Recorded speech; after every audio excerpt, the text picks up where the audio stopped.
In this episode, The Natural Sugar Myth, we've included a companion guide. It's our brand new publication titled Sugar Smarts.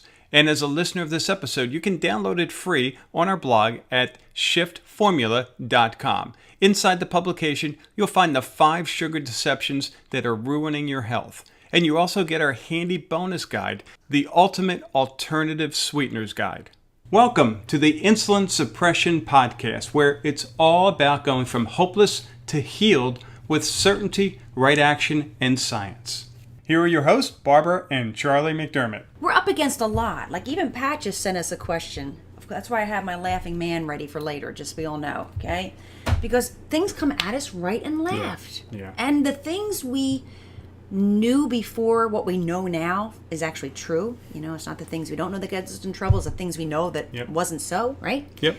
It's subtle. Yeah. And it's all about sugar. And you remind me of a conversation I just had with an orthodontist. I heard that. Enrolling in our actually he's part of our program. Oh, that's so cool. And making the point, because he is crazy busy, how freeing this is, how once you get through the initial videos, as you all know, my goodness, if you're not eating most of the day because you're not hungry most of the day, guess what else you're not doing? Preparing meals, shopping as often, all that stuff. So it actually frees up a substantial amount of time on a daily and weekly basis. But it morphed into the subtleness of how these very small adjustments create a big, it's like a major ripple effect. Yeah. And something as simple as honey in our tea, thinking it was, it's benign, it's fine. Which, of course, is the other side of it, right? Right. If you don't know these... I'm sorry, yes. Yeah. You know what, I was distracted looking at questions already. Okay. Here we go.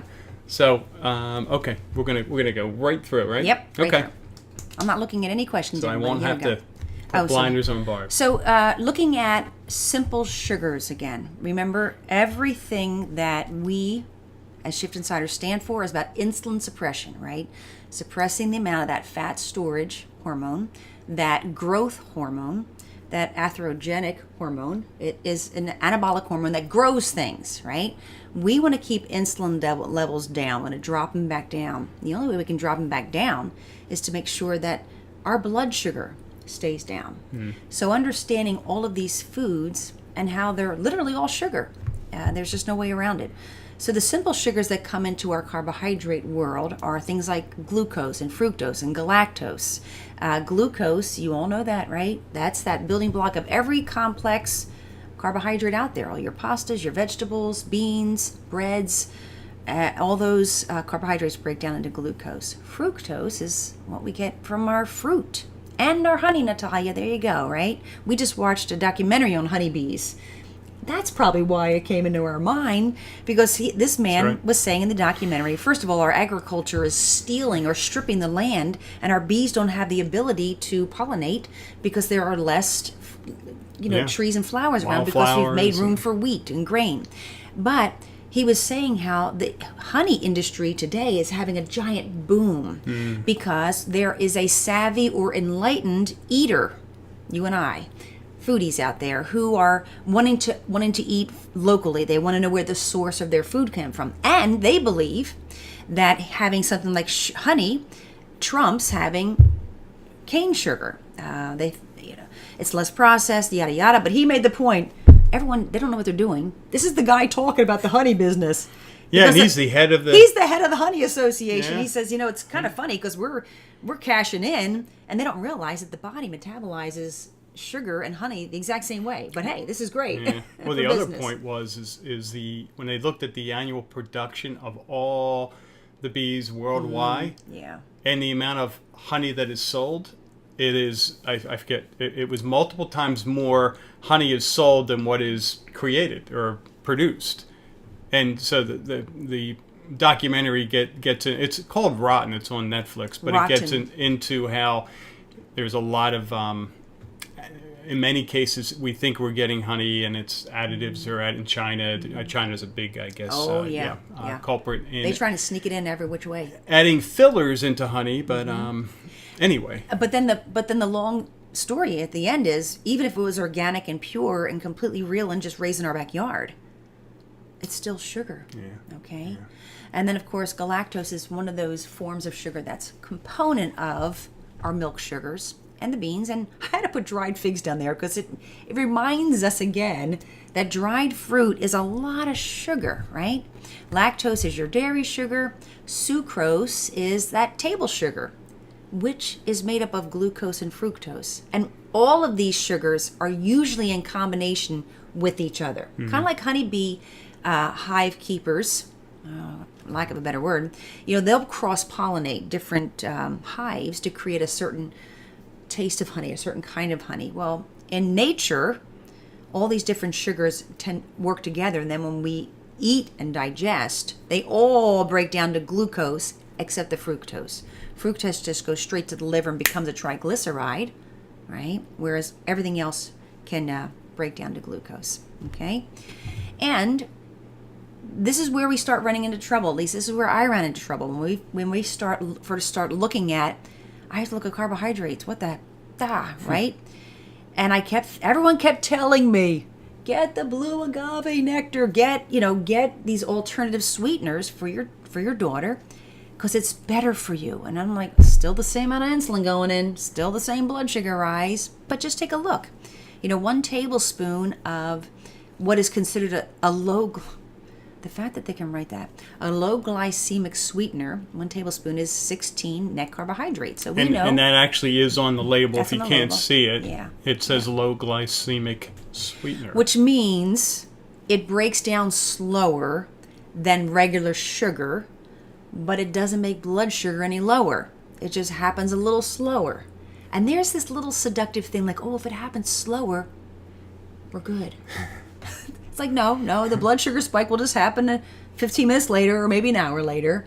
Insulin will still, yeah, and I get it, a crazy quick spike, like my son biting off the head of a chocolate bunny rabbit on Easter morning, we have that kind of a thing. But still, insulin's going to rise proportional, no matter what the speed, okay? And this is where we came into that organic honey, and that's 17 net carbohydrates per 1 tablespoon. So that's even a little bit more than the agave nectar.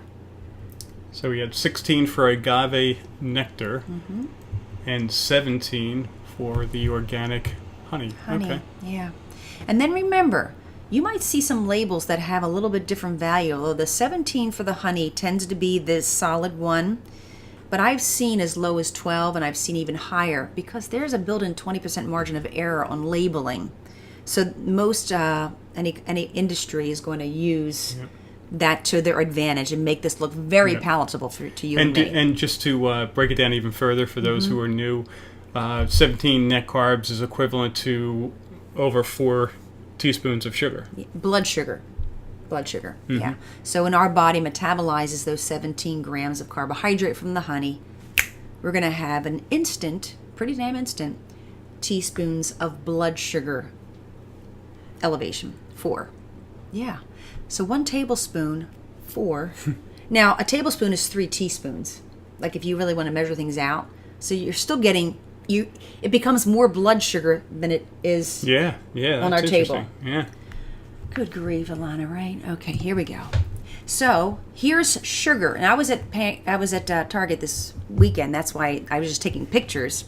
Now, the interesting thing is, when you go to your sugar bag, they don't give me tablespoon. They gave me teaspoons in the serving size. So you have to stand there and do your math, right?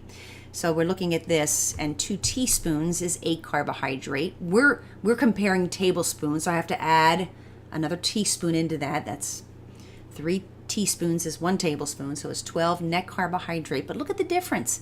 The sugar actually is less net carbohydrate than these other. We have 12 carbohydrates, agave nectar 16, honey is even higher than that, it's 17, right?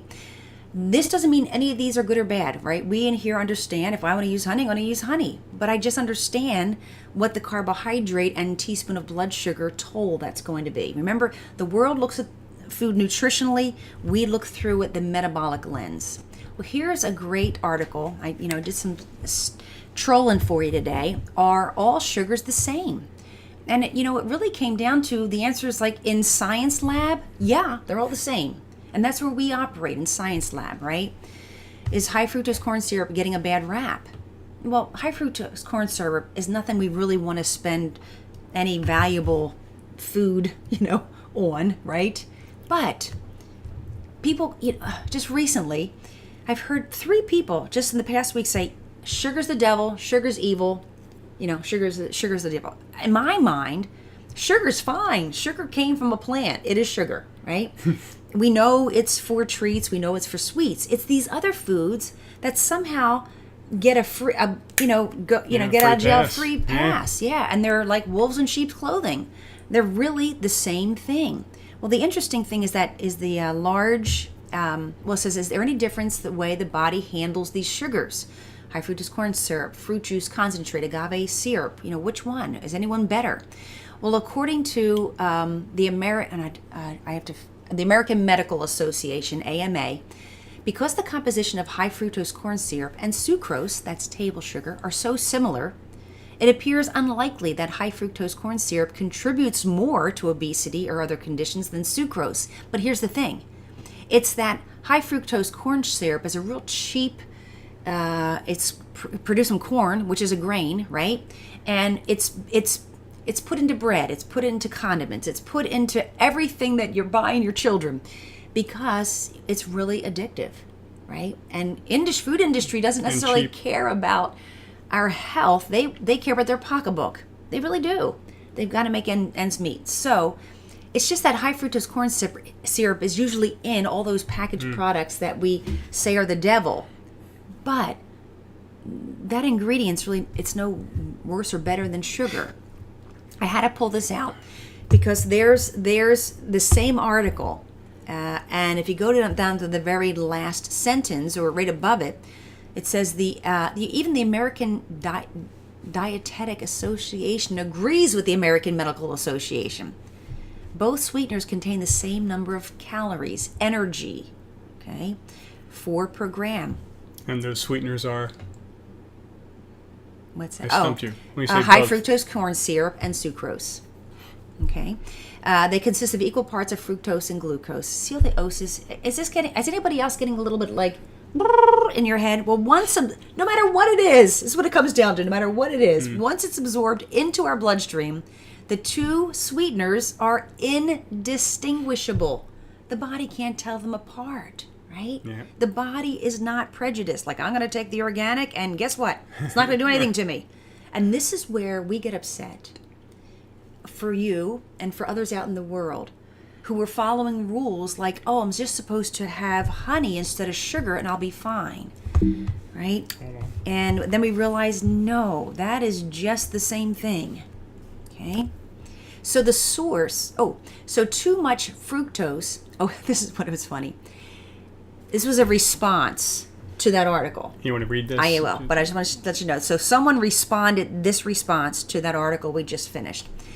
This person said, too much fructose is bad in general, but raw honey has antimicrobial properties that balance this out. Some people say medicinal properties, right? Does honey have some nutritional merit? Yeah, it does. Does it balance out the metabolic toll that the sugar will put into our body? Absolutely not. No nutritional value can in any way take away from the metabolic burden that it puts on your body. Okay, so, but no one replied to this person who wrote this. But this is what we all think. That's what I thought. I thought we could do honey, right? The source has no influence on how our body metabolizes any of the sugar. It's the same way. So whether it's that's why I call it the organic panic. Eating organic over foods that are not, raised as well and not covered in pesticides. Yeah, that's a great idea. But just because something is organic doesn't mean it's just a free and clear food. Okay, it'll still impact blood sugar, still stimulates insulin. And remember, everybody, our blood sugar is glucose. And our insulin and glucose together are the 2 variables that support cancer. They're the 2 variables that start driving Alzheimer's plaque. They're the 2 variables that influence the hardening of our arteries and the worry of heart disease. That's diabetes in a nutshell. Diabetes is only a symptom though, right? Not about high blood sugar. It's about how much insulin our body has to produce to maintain or manage or chase after that blood sugar. So then as I was trolling today, I found this. I thought this is a good thing for us to put up. There's a lot to look at. But look, this is a chart. This was in the Huffington Post. Did I say that right? Huffington? Yes. Fruit, and that's, a high quality, but man, I didn't put everything in. I could have just taken this article and ran with it. But I thought, I don't have time to do that. Let's just pull this out. We have come from a world that has said fruit is it. It's your best friend, right? And you have to, actually, even they have a little thing down the bottom right. Important note, eating fruit is better than eating none at all. I'm like, well, okay, that's a little vague, but I see that, Mary. Someone has said that, friends, about maple syrup. So your fructose versus fiber. And many people think that the fiber, there's so much fiber in the fruit that the sugar component is canceled out, right? Mm-hmm. And those of you who are already insiders, you see this, right? So as the fruits go north, vertical, that is more fructose. So you see grapes are the highest amount of fructose.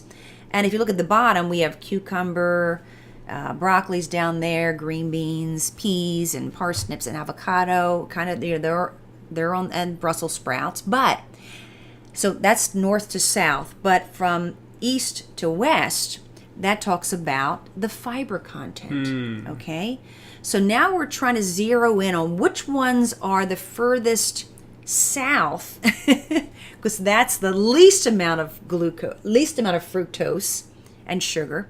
And as far as over on the right, so you see avocado lands in a place of honor, right? Yeah. And raspberries, there's our berries, blackberries and raspberries, and even the middle section with the blueberries and the pomegranate, your apple there, your fig, they're all in that middle place as well. And we don't heavily reach for those. We understand that we use those strategically, but again, the world thinks that the fiber cancels out the sugar content, and it doesn't.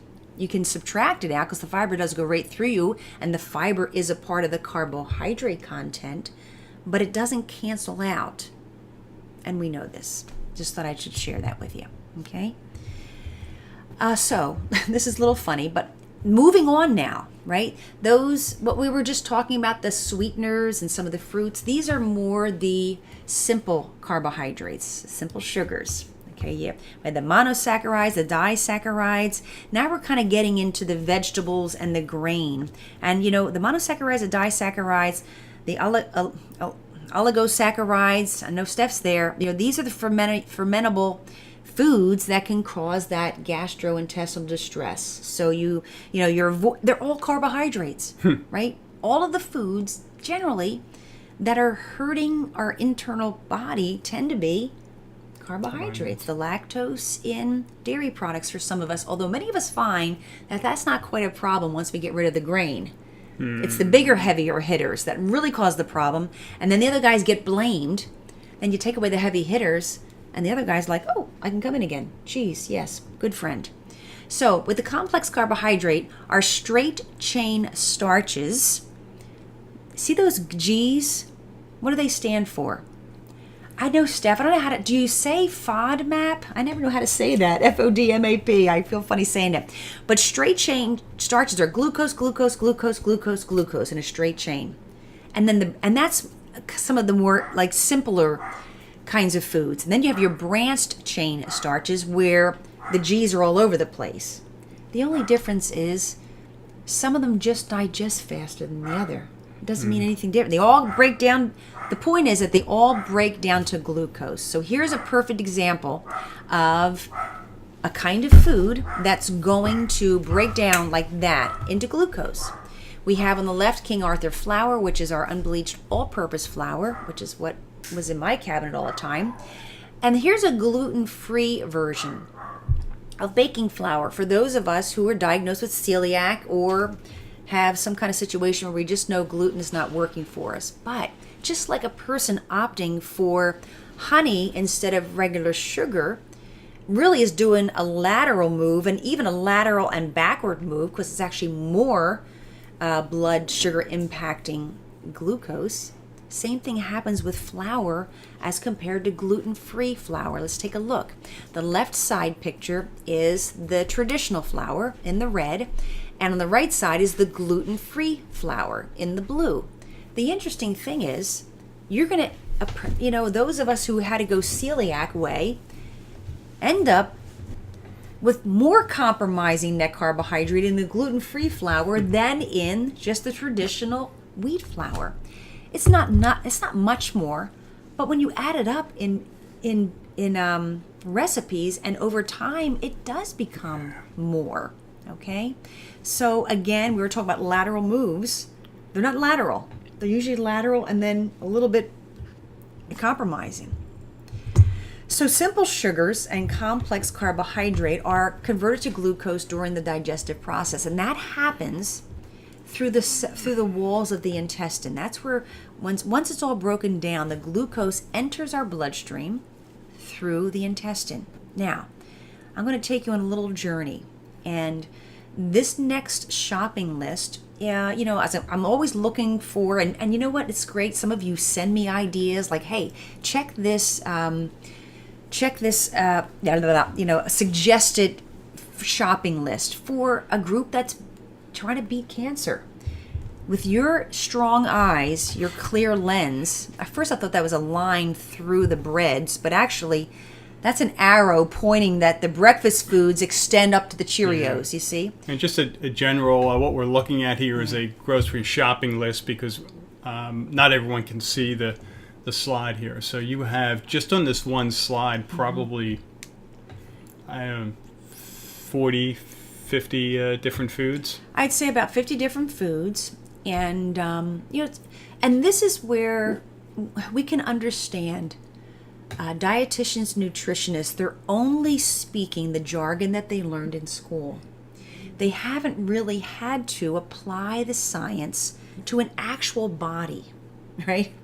And actually go, wait a minute, this entire page, can everyone back me up on this? I think this entire page is carbohydrate. Let me just go through the breakfast foods. Yeah, go ahead. So we have 365 quick oats, 365 organic old-fashioned rolled oats, 365 bite-sized wheat squares, all bran buns, Arrowhead, organic flakes, oat bran, spelt, amaranth, Arrowhead Mills puff cereals, rice, corn, millet.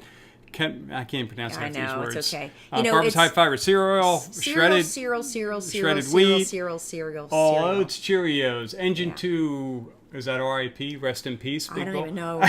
Fiber One. They're different brands. Total. Right. Yeah. I was having fun with Rest in Peace. Oh, okay. That's right. Keep eating this and you'll be dead. High Fiber Rose. Yeah. Steel Cut Irish Oatmeal. Kashi 7-grain whole puffs. Kellogg's Complete Oat Bran. Kind Healthy Grain Granola. Nature's Path Flax Plus. Nature's Path Ancient Grain Waffles. We have grain cereal. We have Product 19. We have shredded wheat. We have Three Sisters Plain Grain. We have Three Sisters Naked Wheat. Those three sisters get around. Yeah, and 4 or 5 others. Yeah. But and here's where the trial comes in, because that's where we were. Where are the eggs?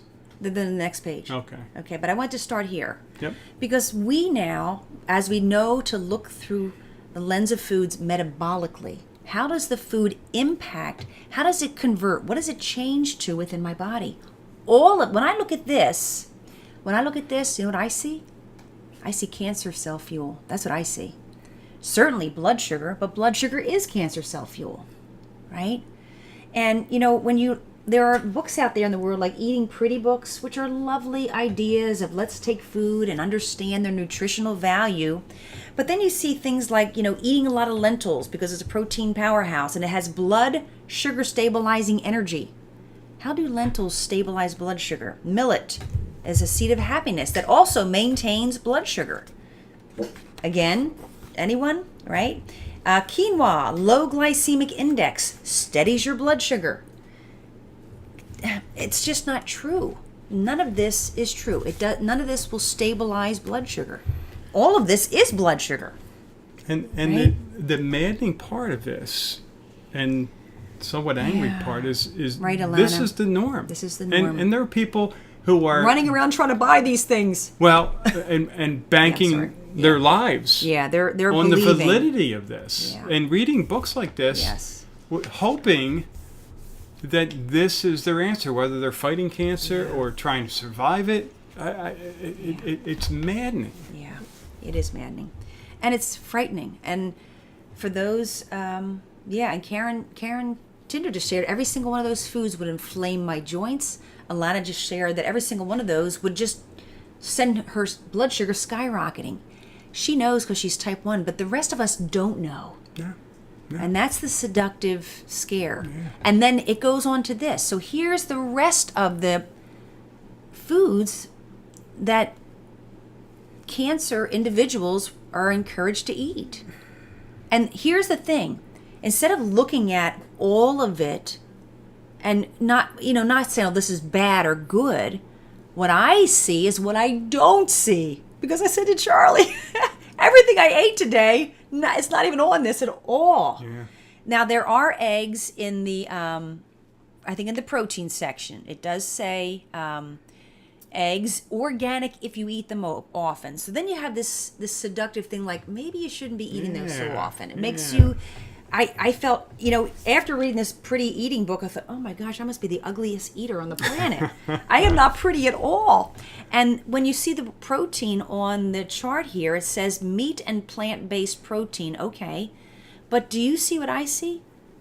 Almost every protein except for maybe 2 is carbohydrate with a little bit of protein. Give us an example or two. Well, we have our organic beans. We have our veggie burgers. Vegan burgers, our beans, our chia seeds, flaxseed. These are all good things, right? They're all great.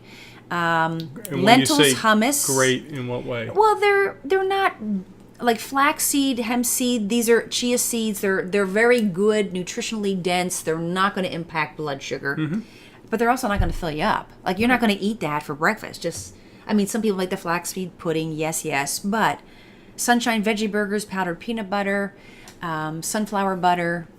And when we're eating that again, to avoid, to survive, to heal from cancer, that's the frustrating part of all And this. as far as the cheese and the dairy section, there's only plain yogurt and plain kefir. So it's like, right, that.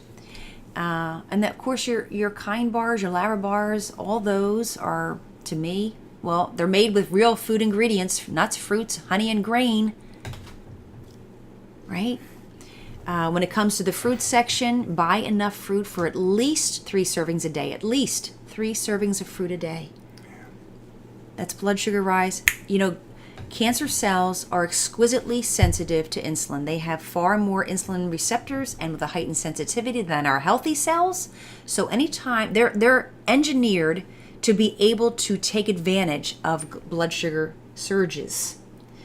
The healthy cells won't get it as much as the cancer cell. The cancer's like, I'll take that, thank you. So we don't even realize that we're leading people to actually create a situation that cancer cells can just take advantage of. Thank you very much. When it comes to the oils, there's no mention of butter anywhere. I would just die without my butter, right? There's no butter. There's certainly no bacon. That the idea of doing that is like, wait, you would have bacon? And then, of course, in the sweeteners, as you can see, agave, maple syrup, molasses, raw honey, and then a few other products there. Okay, yeah. Okay, I got it. Okay. And then when it comes to even the snacks, What? popcorn. I know popcorn is in there. And that's another thing I'd read in this fun book. It talks about popcorn is like the holy grail for snacking because it's so low calorie. But they don't even take into consideration that it's a grain and it's a blood sugar surger. Doesn't mean we can't have popcorn, but don't tell people popcorn is some kind of free food. Right. Some free food. Okay, should we move on? So what I did was I took out from the first page, I took out, I think the pasta noodles is a pretty big, because when we are led to believe that if we just pick organic, ancient grain kind of pasta, then you're good to go. Yeah. You know, look for pastas and Especially noodles if you're with paying minimal, extra for it. especially if It you're paying a should. lot extra My for goodness. it. So I pulled out one that was on this sheet, and I thought, let's look it up. Let's see what this is about. So, Ancient Harvest is a brand name, and they're making elbow macaroni out of the organic super grain, quinoa, and corn, though. And you see the corn is the first one written, and I'm not sure if that's alphabetical, but usually you put the biggest ingredient, the highest ingredient first. So they're telling us it's all about the quinoa, but I think it's a lot about the corn. And you all know inside, right? Whenever they put the nutritional thing, it's like they tell you everything but the carbohydrate. Well, look at the upper I know. left. Protein, 4 grams per serving. How much protein do we need a day? A lot more than 4. Yeah. So I'm going to get, they make it sound as if it's high protein. And of course, it's gluten-free. And we'll give it props for that, right? But Stephanie says, I used to buy that by the caseload just 2 years ago. Yeah, and us too.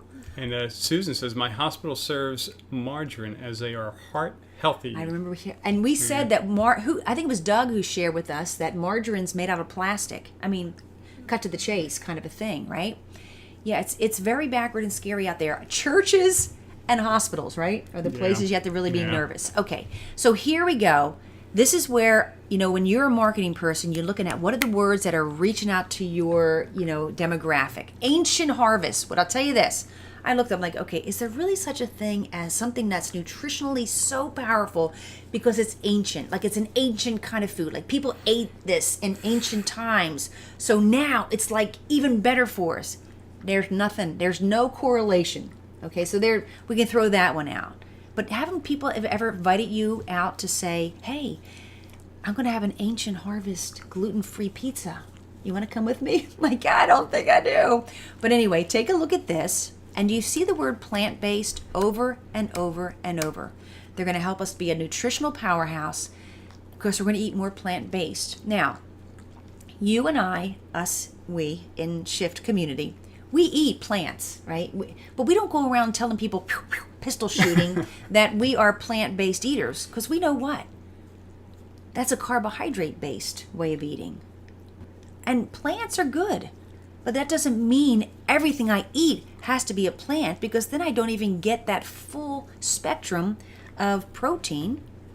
The crazy thing is this, and I say this very gently because we did vegetarian for a bunch of years, but to eat an animal, we're consuming fat and protein. What are we made out of? Fat and protein. To think that we can feed ourselves on plants, which is all carbohydrate with very little fat. We can get it in coconut oil and olive oil. But protein, you just can never get the amount you need without also super heavy amounts of the darn carbohydrate, blood sugar, right? And yes, we were talking about how much protein do we need. You need whatever your ideal body weight is and cut that in half. Yeah. That's about the amount of protein that you need. Ideal body weight, ideal body weight. Not where you're going. Where you're not going. what your current body weight is, but where you should be based on your height. So let's keep going here, okay? So the nutrition facts for the elbow macaroni, that is the Ancient Harvest grain, is this. Boom. Well, the fat is like non-existent. The protein, really people, that's non-existent, okay? The 4 hardly counts for anything. But the carbohydrate load is 44. I took out the fiber, right? 44 net carbohydrates. And for those of us who understand how to figure it all out, that's 11 teaspoons of blood sugar. Yikes, Ilana wrote. I say crikey, right? So that's 11 grams. Now here's the kicker. You ready for this? Jeff, back me up. Okay, if I was going to have some elbow macaroni, I had to get my own bowl of the house. This would be a modest amount for me. And that's like a soup bowl. It's like a soup. Well, yeah, I guess it's like a soup salad bowl. A large. But compared to my head, we can, to see it on the screen is hard to judge. That's not the serving size, everybody. That's not the serving size. 2 That's ounces. what you would think. That's what you would think, at least. Yeah, I was going to say. This more would like be a my big plate. starting place. This Yeah. would be my starting place. And it would have been, it had been mounded up. It is only a cup. 2 ounces of dry elbow macaroni is just this little cup. But it's ancient macaroni. It's ancient. So I would be getting 11 teaspoons of cancer-feeding blood sugar in just, and I only get to eat this much. That's Which, of course, never happens. That's lousy. So, we always eat more. Of course, than now they you've tell got to us. keep in mind that it's organic corn flour and quinoa, which Yeah. I would probably only eat that much because that's all I could take. Oh. Which goes back to Yeah. a lot of people eat these foods thinking Yeah. that it's going to provide They this should eat super more of it. nutrition. I'm gonna have Well, 3. it's not only more of it, but it's also they suffer through eating it because they Yeah. don't like it. They would rather eat the other version, which, yeah, there you go. And there's good old Mueller's. Did I say that right, Mom? I'm not even sure. But the elbow macaroni that's on every shelf everywhere actually has less carbohydrate per the same amount of serving and more protein. Now, is it enriched? Perhaps. But a lot of foods are enriched, right? Every cereal that we eat is enriched, or we had eaten. But isn't that the crazy? Now I'm going to keep moving forward because I had to pull this thing out because I was trolling, trying to find ideas to help create this little story so we really start to understand it. And I came upon a pasta dietitian woman, and she was showing how you take this pasta and it's a part of your healthy diet. And here's what she had written. She wrote, "My husband and I are pasta people. It's on our meal plan each and every week, not just because it's an easy dinner, but also because we constantly crave it." Duh, right? Yeah. As a dietitian, I've learned that I can make pasta a healthy, frequent meal if I watch the beep, beep, beep, beep portion size. That was What a that was way little to cuss. live. And Karen says, "And you go hungry." Yeah, you do go hungry, right? But this is what dietitians do to us. Yeah. You can eat this, but only Just have this a much. teeny little cup Wait, of you it. had 17 of these? That's what I would have, 17 of those. You kidding me? Good grief. And then, still be hungry And after still be hungry. 2 hours later. Well, we do. Yeah, and right, Karen. Thank you for saying that. We would still be hungry because it doesn't fulfill our energy requirements. Carbohydrate is used up like that. Yeah. Or we're carrying it as fat and we can't access it because we're eating more carbohydrate. Our insulin levels are up. Our fat stores are locked down, right? So we're always flipping hungry. Luann says 5 elbows won't keep me fed. Okay, so after this dietitian's telling you that you can make it a healthy, frequent meal, which I think is not cool to say that, right? And the fact that she constantly Frequent craves as it. in every 2 hours because that's how Yeah, often that's a I'm good way of hungry. saying it. But they will also tell us to do this. So just by the way, this little portion was 200 calories, whatever, right? Those 200 calories, you can either swim for 17 minutes, jog for 23 minutes, cycle for 27, or walk for 52, and you can cancel this out of your life. Nice. That little bit, that little tiny bit. Do you see why we've been insane? And the math of calories don't work out because the math of calories is actually something that's created in a science lab where they put foods into a certain box and it measures how much energy is used up when they burn it. But in our bodies, all those calories would probably end up around our midsection because we didn't really need the energy when we ate it. So it was converted to a form of energy that we can carry. No one carries glucose. It either gets converted to glycogen if our muscles and our liver need a little bit more. A lot of times we don't, unless we just did Yeah. So our body converts it to fat because we can use it later in that form. But then it gets locked down because we're always eating the frequent darn carbohydrate meal that the dietitian's the telling little us to teeny eat. pasta meal. Yeah, that little teeny pasta meal cost 11 teaspoons of blood sugar. Proportionate insulin rise. Talk about an insulin surge. Boom. Yeah. And that's what, the world is slowly finding out, and you guys are on the front of the wave, and you know it. Weight is not caloric, it is hormonal, and it's insulin. So, all of this that we've been talking about, I know it is insane. Dawn just shared, that why do you think the dietitians don't learn these truths? Well, some of them are, but not many. They're invested in their education, and it's human nature. I talk about doctors and they're so busy and all that, and we get that. But hey, let's face it, whether you're a doctor, a dietitian, a nutritionist, an orthodontist, like the conversation I had earlier today, we're all busy people. Yeah. And think about it, after you've invested, God knows, tens of thousands, maybe hundreds of thousands of dollars in an education, and the system is, by the way, set up because continuing education credits like you go through for the fitness industry that are still saying the same thing. It's much easier just to go with status quo than it is to, roll your sleeves up, dig in, and go, hey, there's something's going on here. Something's not right. Let us dig down and maybe change the textbooks. And for the dietitians, it's a busy world. So after they're finished with their clients at the end of the day, they're exhausted. They go home, they make their little pasta meals, put their kids to bed, and do it all over again. So it's going to take time. Yeah, and in the medical community too, I know that they actually have a book of prescribed answers or protocol for any certain situation, and it's backed by their federation.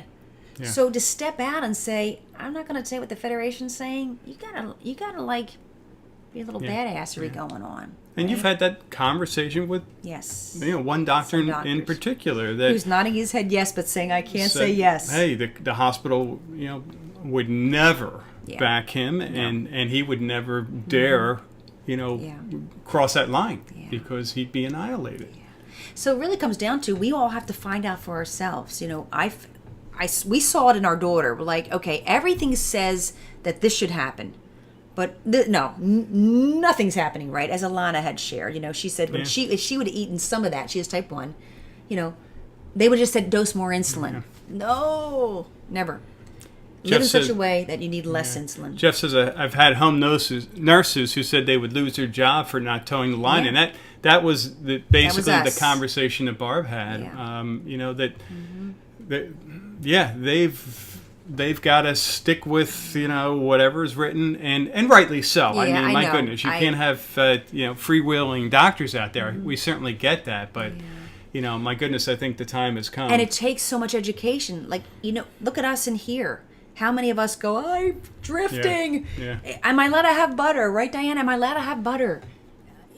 And then it takes someone saying, yes, I've done it for 6 years. You're good.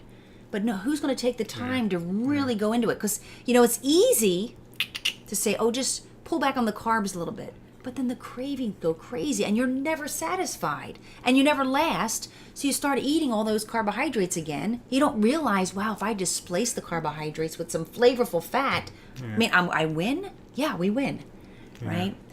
Yeah, I love better too. I'm glad, Diana. So really what it comes down to is this. We are not anti-plant based. We just don't make an announcement of it. We don't hang a banner over our heads. Honor the planet. And everyone who says, well, just eat plant-based is really in a fear-based situation because they feel like they cover their bases. But you know better. It's a carbohydrate-based diet. It's a glucose-based diet because carbohydrate, all of it, breaks down to glucose. Glucose is blood sugar. So a plant-based diet is a blood sugar diet. A blood sugar diet is what? Fat storage hormone, cancer-supporting, insulin-stimulating diet. And, as we all know, where there's carbohydrate, there's cravings. So a plant-based diet keeps people just spinning in insanity. Yeah. It's just not fair. No. And this last thing in this book, it talks about eat pretty sweeteners. There are sweeteners that make you pretty and there are sweeteners that don't, okay? But it all comes down to this. Maple syrup, raw honey, coconut sugar, blackstrap molasses instead of refined sugar. Okay, sugar is sugar. Because it prevents high insulin spike of refined white sugar. So she's saying that you're going to be prettier eating maple syrup or raw honey than having regular sugar, because it's not going to impact your blood sugar the same way. And it is. And, young girls read these kind of books and follow it, and less insulin, less insulin, less insulin. It's not about emotions or, it's almost like you feed into the human, what are your weaknesses, kind of a thing. Yeah. Yeah. And Stephanie had shared, I'm so grateful to have the occasional fat bomb when cravings hit. I know the remedy now. Yeah, it's amazing.